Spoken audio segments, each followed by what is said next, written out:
déconfinés et bienvenue dans notre 13e édition de notre émission Parole déconfinée. Les amis, j'ai deux nouvelles à vous annoncer.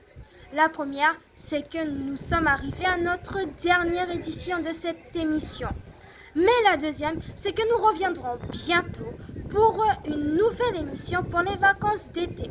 Cependant, au sommaire, nous vous proposons la sélection du web, votre avis sur le déconfinement, la pause lecture, un tuto, l'actu ciné, de la musique, de la méditation. Et pour finir en beauté, nous vous avons concocté une petite surprise à la fin de l'émission. Je vous laisse avec la suite et je vous souhaite un bon visionnage. À la prochaine.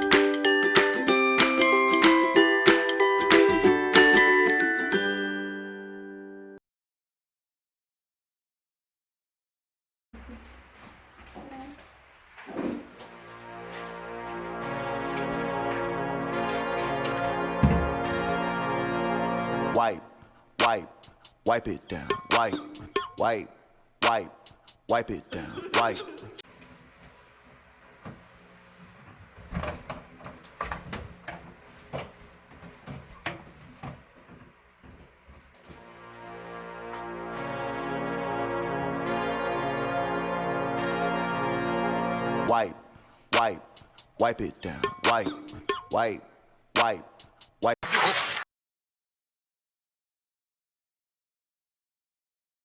C'est ça, grignoter quand on s'ennuie pendant le confinement. Maintenant, c'est les vacances. Qu'est-ce que tu vas faire?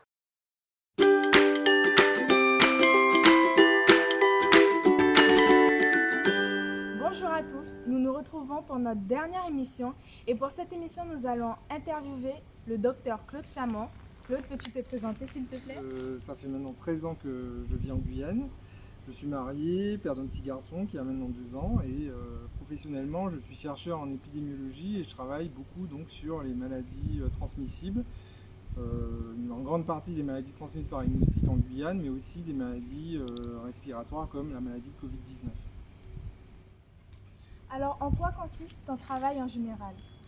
Alors, en général, mon travail consiste à étudier les maladies qui sont transmissibles et pour mieux comprendre comment se propagent les maladies et comment surviennent les épidémies.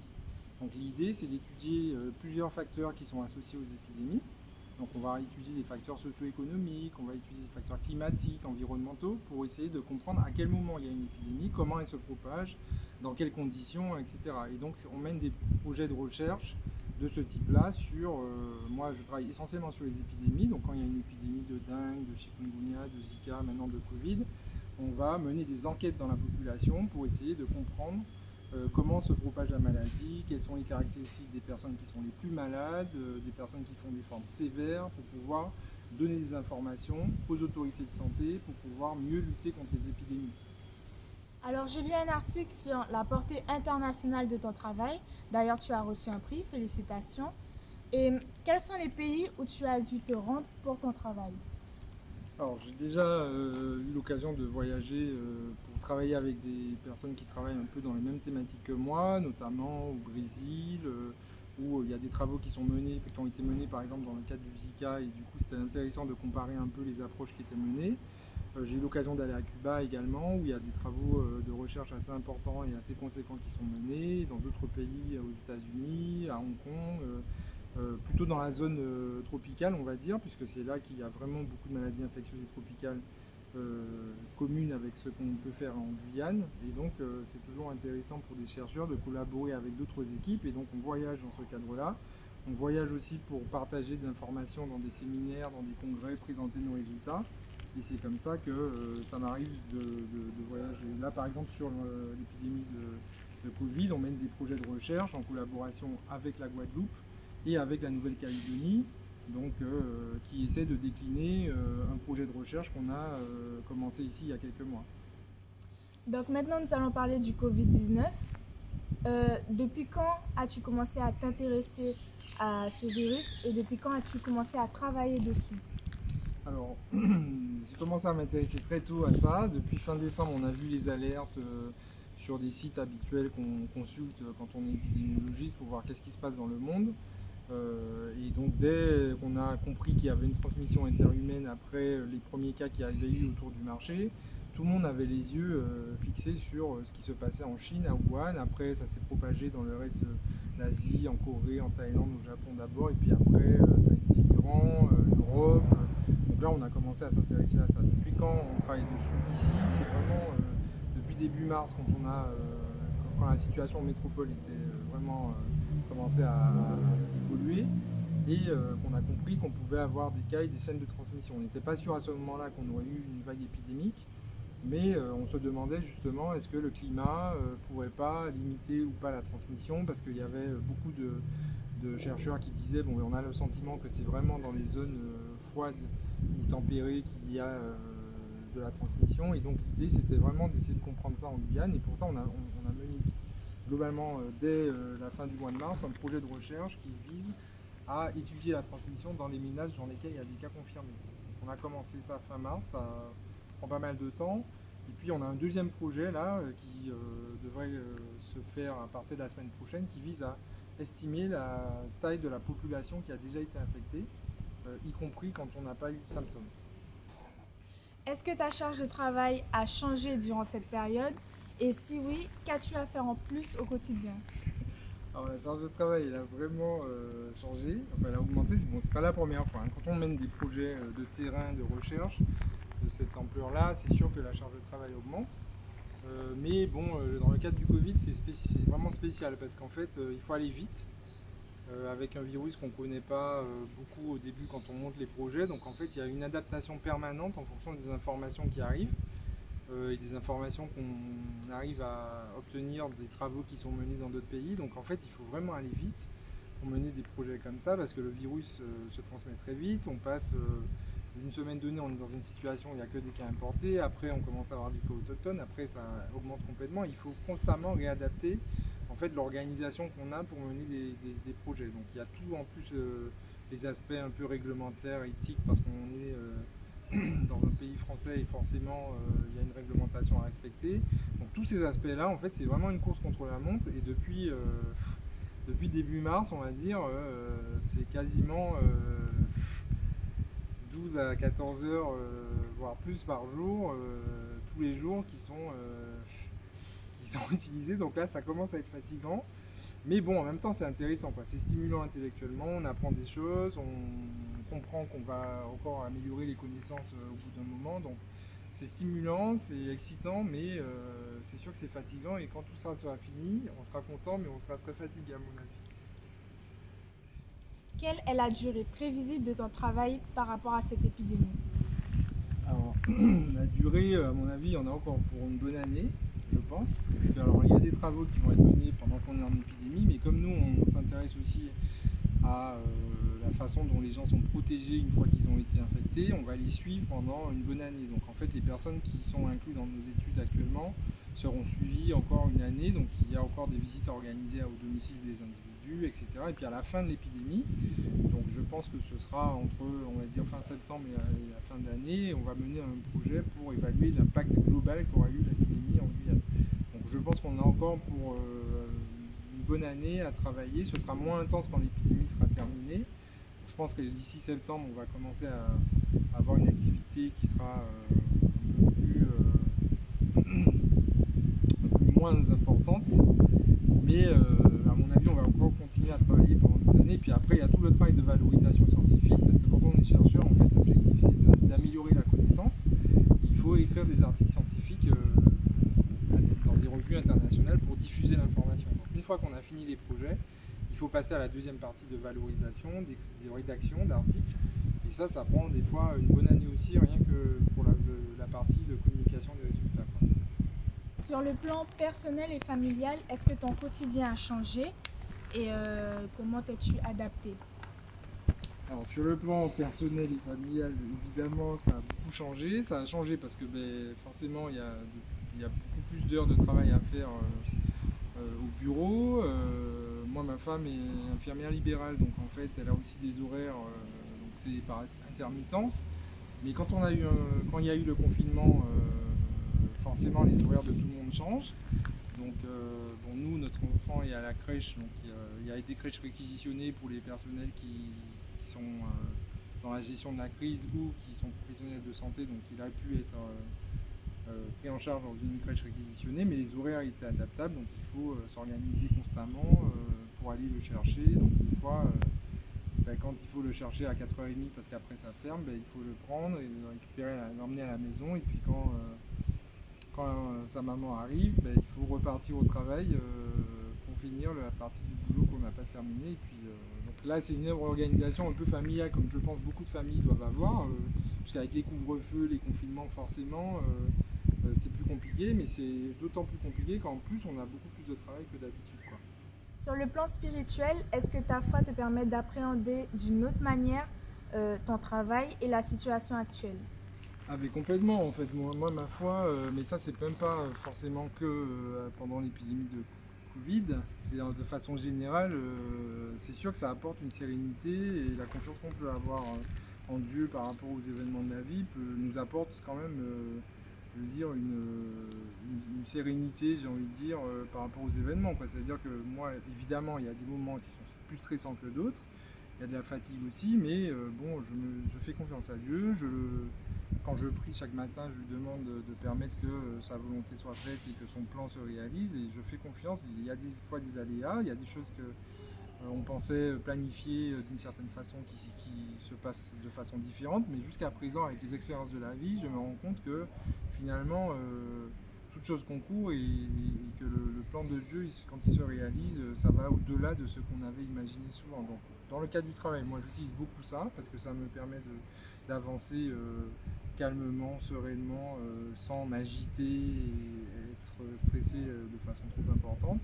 Et puis par rapport à la crise, je pense aussi que ça nous permet d'avoir une dimension particulière également par rapport aux événements qui se passent, quoi. C'est-à-dire qu'on sait aujourd'hui qu'on est dans une situation, enfin le scientifique que je suis, c'est qu'on est dans une époque où il y aura de plus en plus d'épidémies parce qu'il y a des mouvements de population qui sont importants, il y a une proximité entre ce qu'on appelle les réservoirs, c'est-à-dire les animaux, l'homme, il y a une déforestation, des changements climatiques qui vont faire qu'il y aura de plus en plus de nouvelles maladies, de nouveaux virus qui vont se transmettre.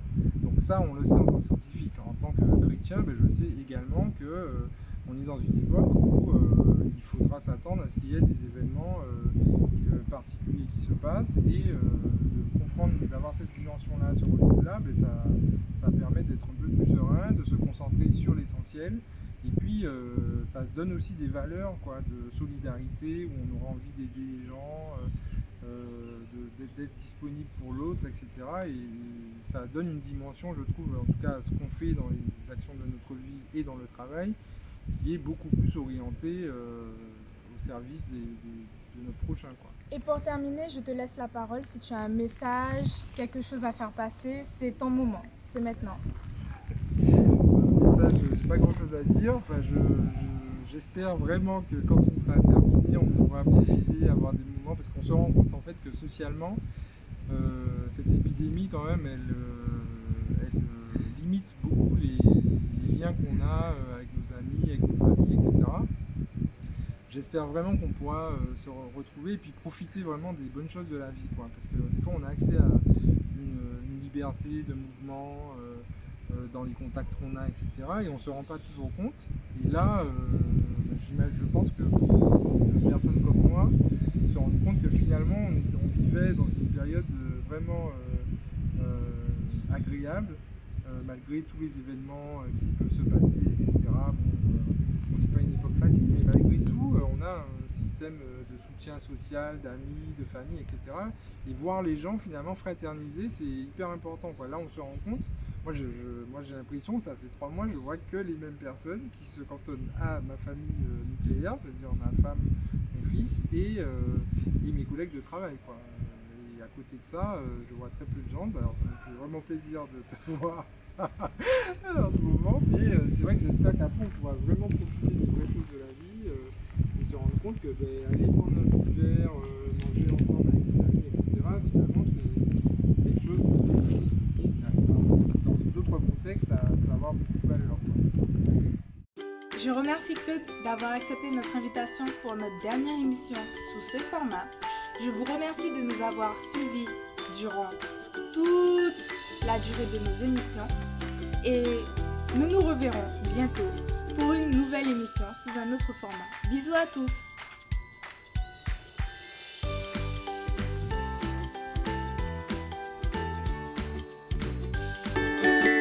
Salut tout le monde, bienvenue dans la rubrique La vie sur vos écrans, celle qui vous permet de rester en contact avec l'actu ciné ou des séries et qui vous propose un bon film pour la semaine. L'actualité de cette semaine concerne une tragédie, la disparition de Naya Rivera. Vous la connaissez plutôt dans le rôle de Santana Lopez dans la série Glee. Sa tournée en lac a pris une tournure tragique lorsqu'elle a plongé, mais elle n'est jamais remontée. Il est très probable qu'elle soit morte à l'heure de la diffusion de cette émission. Après une annonce pareille, c'est difficile de reprendre un peu d'enthousiasme, mais la vie continue et l'émission aussi. Cette semaine, nous vous avons choisi un documentaire qui revient sur la vie de l'ancienne First Lady des États-Unis, Michelle Obama. Ce film s'intitule « Devenir ». Celui-ci s'inspire du livre autobiographique du même nom. Cette biographie ne s'attarde pas beaucoup sur sa vie à la Maison Blanche, mais surtout sur son enfance précaire dans la ville de Chicago, de ses études semées d'embûches et de sa vie privée avec son mari, Barack Obama, et sa famille. Ce film nous offre un accès inédit dans la vie de cette femme extraordinaire. De plus, celui-ci est accompagné d'un message d'encouragement pour les femmes qui se sentent incapables d'accomplir des activités à cause de leur sexe ou d'avoir un poste élevé dans la société. Merci de nous avoir écoutés et nous vous disons à la semaine prochaine.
Derrière. Alors comme j'ai des notes, ici j'ai les... Voilà, en tant que chef guide, on a le pense bête avec les 28 croyances et avec son... Comment je vais dire avec les premiers versets d'un plan d'étude. Donc si je veux travailler sur le sein d'écriture, je vais dans 2 Timothée 3 versets 16 et 17. Donc si je fais une étude avec quelqu'un, j'arrive avec ma Bible. La personne me dit « Tiens, mais je voudrais qu'on parle des Écritures ». Discrètement, je regarde derrière, parce que je ne connais pas tout par cœur, mais discrètement, je regarde derrière. Je sais que ça commence par 2 Timothée. Je vais à 2 Timothée 3. Juste pour faire un petit... Je vais à 2 Timothée 3. 2 Timothée 3, versets 16 et 17.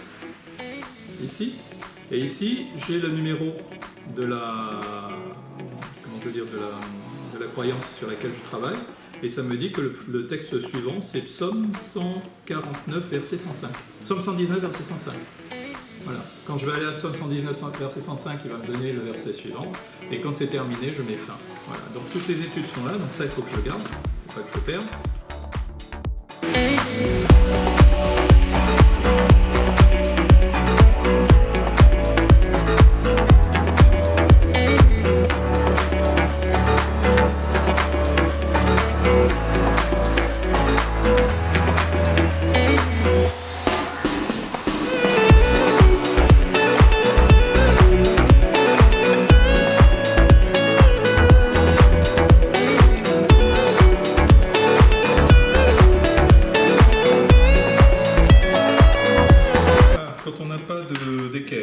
Comment faire?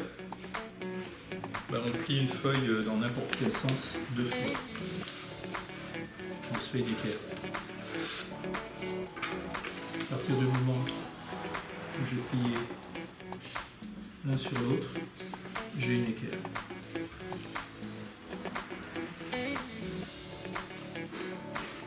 C'est une figure géométrique, hein, c'est simple. Hein, j'ai un plan. Si je fais passer une première droite et que je fais un plan de symétrie, automatiquement la droite ici est perpendiculaire. Donc là, j'ai une équerre.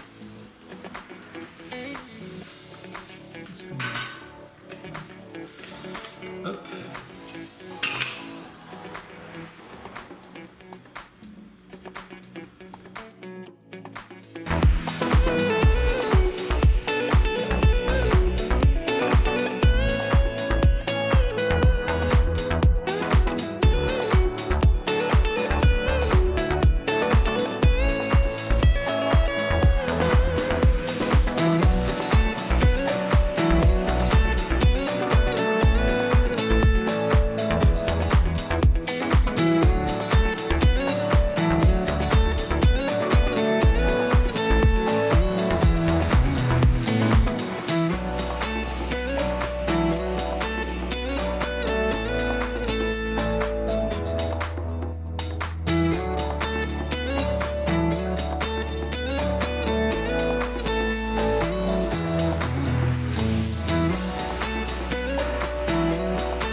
début du mois, nous sommes en vacances pour la plupart et j'espère vous savoir en bonne santé.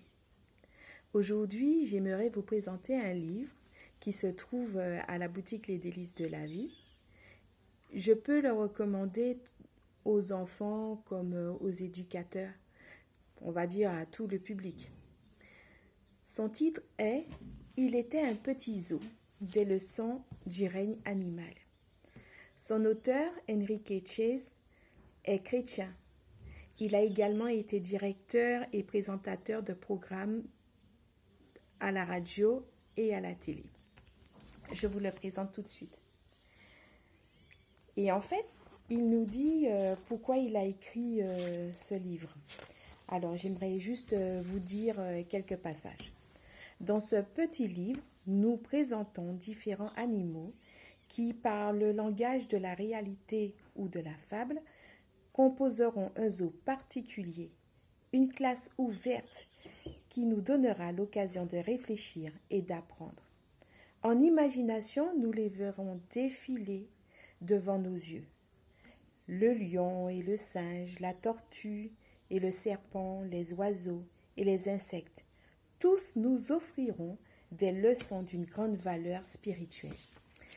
Et en fait, il divise son livre en plusieurs catégories. Les animaux à imiter. Et j'en ai pris un. Le titre, c'est « L'intelligence des chèvres ». Commençons notre visite de ce zoo particulier en observant le comportement curieux des chèvres. À leur manière, elles ont quelque chose à nous dire. Comme les animaux qui ont grandi dans la montagne, les chèvres empruntent des sentiers très étroits et escarpés. Que feront-elles quand deux d'entre elles se retrouvent face à face sur un chemin très étroit, bordé d'un côté d'une paroi verticale et de l'autre d'un profond précipice? Elles ne peuvent ni reculer, ni se croiser, car le chemin est extrêmement étroit. Si les deux chèvres s'obstinent à vouloir passer toutes deux pourraient tomber dans le précipice. Alors que font-elles d'après vous?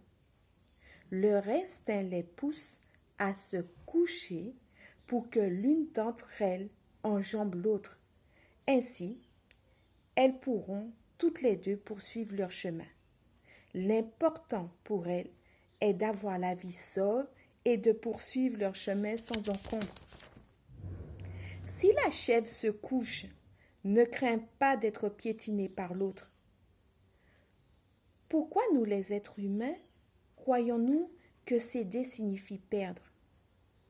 J'aimerais aussi partager avec vous cette règle d'or. Tout ce que vous voulez que les hommes fassent pour vous, vous aussi, faites-le de même pour eux. Ça se trouve dans Matthieu 7, verset 12. Je vous souhaite une bonne lecture et vous dis de passer une bonne journée, de profiter des vacances. Surtout, soyez prudents.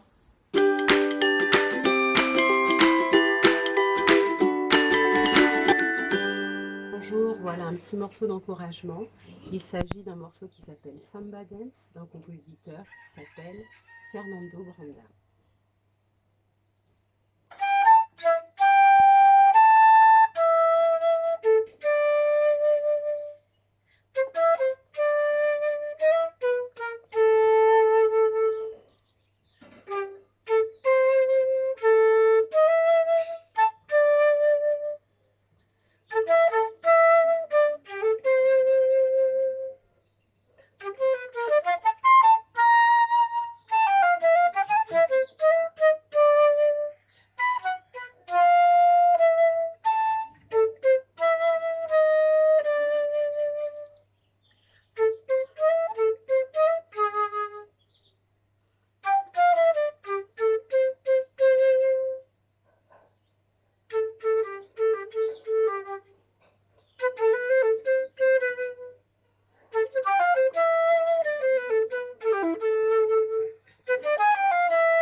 épisode spécial, puisque c'est la dernière de la série.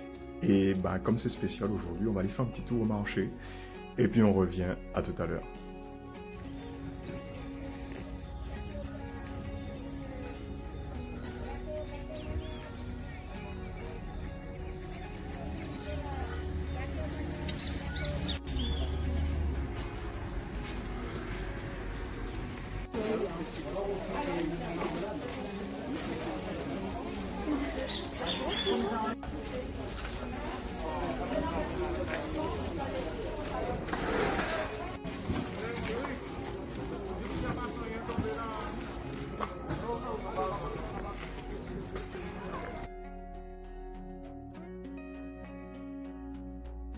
Alors, on a des aubergines, un concombre, de la citronnelle, un giromon, un bouquet garni, un ananas et puis une bouteille de wassail. Donc la bouteille de wassail, le wassail plutôt a été transvasé dans une bouteille, donc c'est plus facile à utiliser et plus facile à conserver.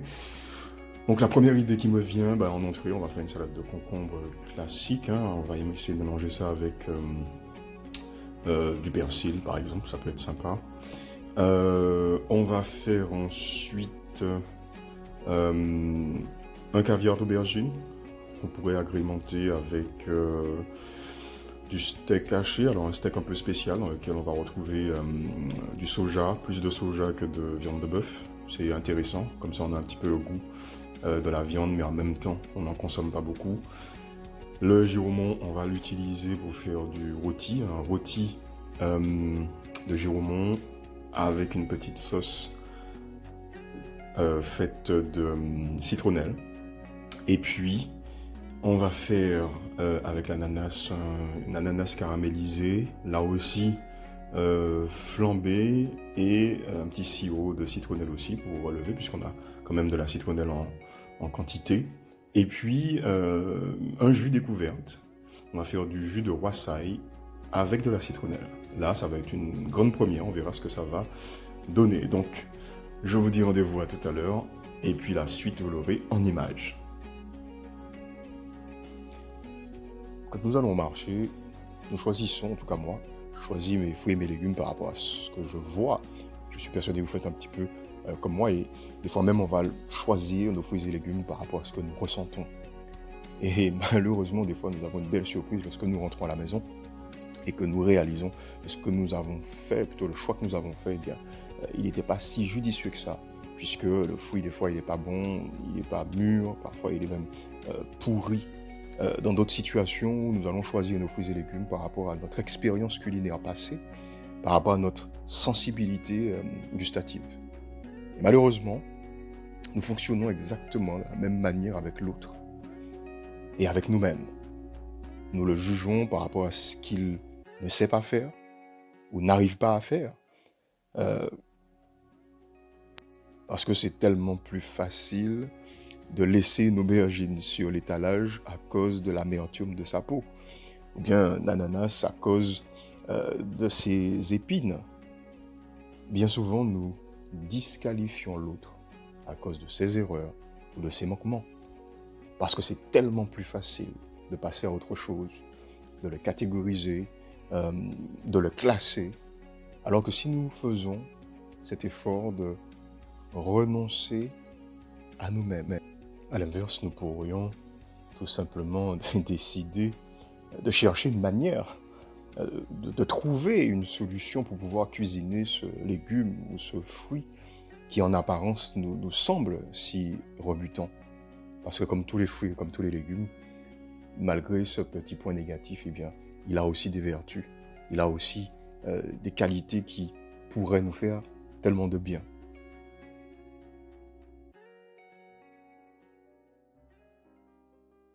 Dans le livre de Samuel, au chapitre 16, dans 1 Samuel 16, au verset 7, il nous est dit ceci: « Mais l'Éternel Dieu dit, ne te laisse pas impressionner par son apparence physique et par sa taille imposante, car ce n'est pas lui que j'ai choisi.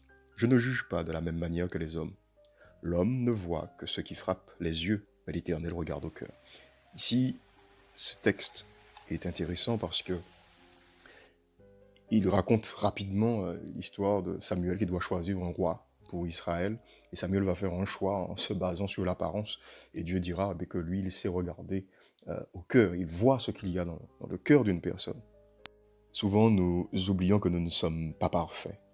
Et que nous aussi, nous avons besoin qu'on nous voie différemment. Nous avons besoin que quelqu'un nous regarde au-delà de nos manquements.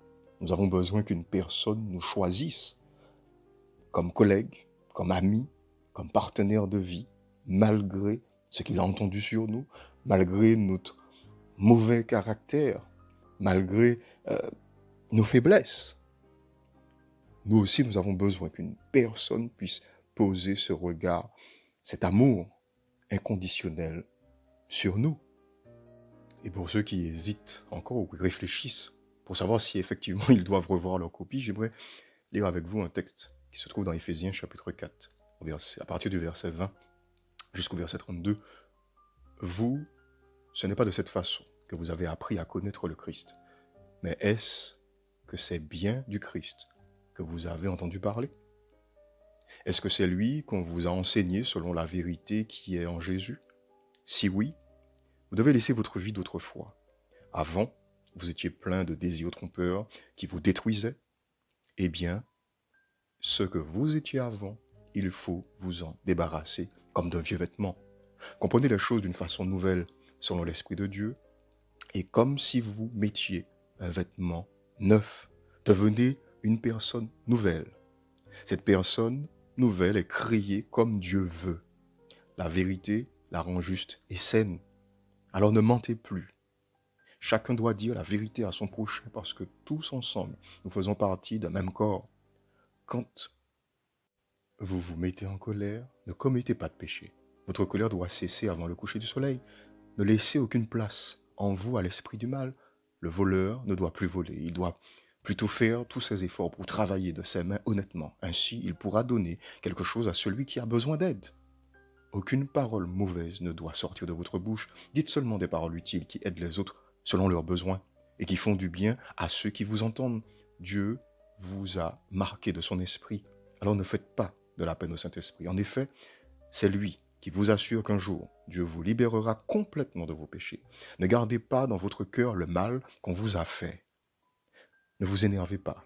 Ne vous mettez pas en colère. Faites disparaître de chez vous les cris, les insultes, le mal sous toutes ses formes. Soyez bons les uns pour les autres. Ayez un cœur plein de tendresse. Pardonnez-vous les uns aux autres, comme Dieu vous a pardonné dans le Christ. Mes chers amis, de même que l'aubergine ne peut se cuisiner elle-même, de même nous ne pouvons changer nous-mêmes. L'ananas ne peut pas non plus enlever sa peau. Non. En revanche, il a besoin d'une intelligence supérieure, d'une force agissante pour devenir cette meilleure version de lui-même. Nous avons besoin de Dieu, nous avons besoin du Saint-Esprit pour pouvoir changer et dépasser notre ressenti dans notre fonctionnement avec les autres. Mais qu'est-ce qu'un bon plat? Qu'est-ce qu'un bon plat s'il n'y a personne pour pouvoir le savourer? L'autre a besoin de votre patience. Il a besoin de votre amour. Il a besoin que vous dépassiez votre ressenti, votre frustration pour croire en lui. Il ne s'agit pas de dire que vous n'avez pas mal ou que votre souffrance n'est pas légitime, mais simplement il s'agit de dépasser tout cela avec l'aide de Dieu pour pouvoir croire en lui comme Dieu croit en vous. Dieu nous aime pour ce que nous sommes et il attend que nous puissions aimer l'autre pour ce qu'il est. Alors, on avance un jour à la fois, chaque jour par la foi. Voilà, c'est la fin. J'espère que cette série vous a plu. Et puis on avance un jour à la fois, chaque jour par la foi. Je vous souhaite de bonnes vacances et je vous dis à bientôt pour de nouvelles surprises. À bientôt. Hello Marinella, tu m'as demandé un bêtisier. Malheureusement, je n'en ai pas. En revanche, j'ai une petite surprise pour toi. Regarde.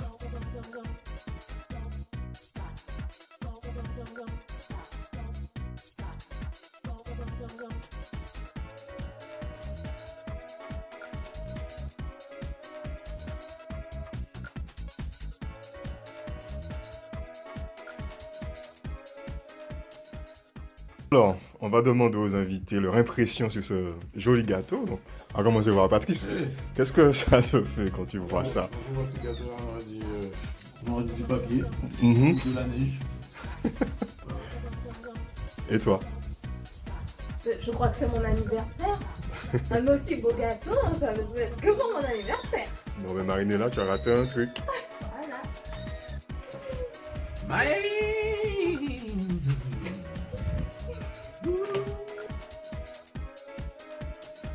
Déconfiné, l'émission se termine ici. Nous avons été très heureux de vous accompagner du confinement au déconfinement. Sur ce, à bientôt.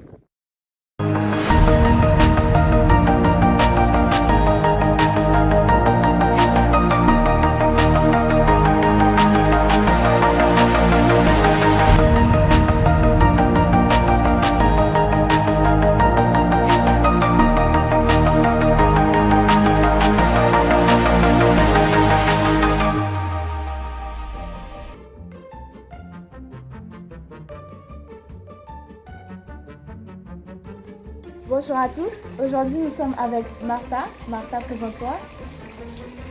Bonjour, je m'appelle Martha Marie-Louise. Je suis comptable dans une entreprise de travaux publics et j'habite à Soula, en Guyane.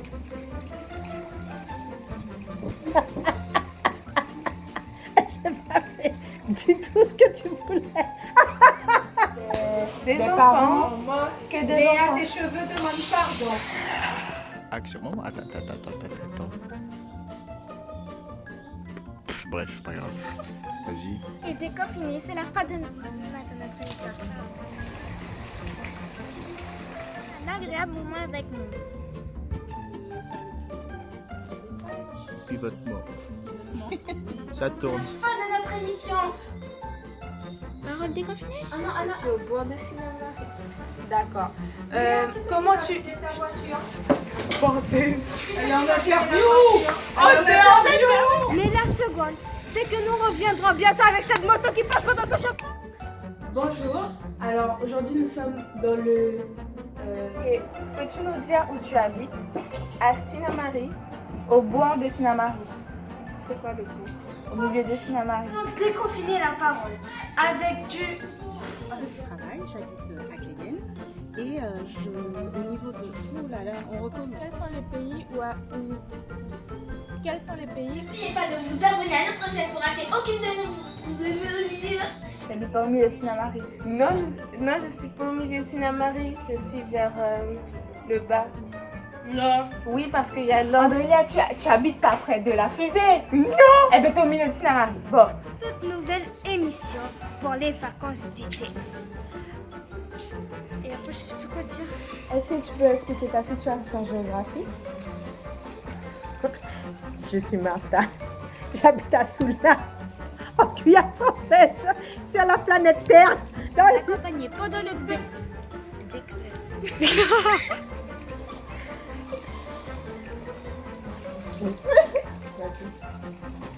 Bon, je me suis en pause. Vas-y. Déconfiné, c'est la fin de notre émission qui s'arrête ici. Merci d'avoir regardé et bye. Ouais, moi. Il dit vas-y. Allez, continue. Et ne mettez pas toi dans le bêtisier. Vas-y. Bon.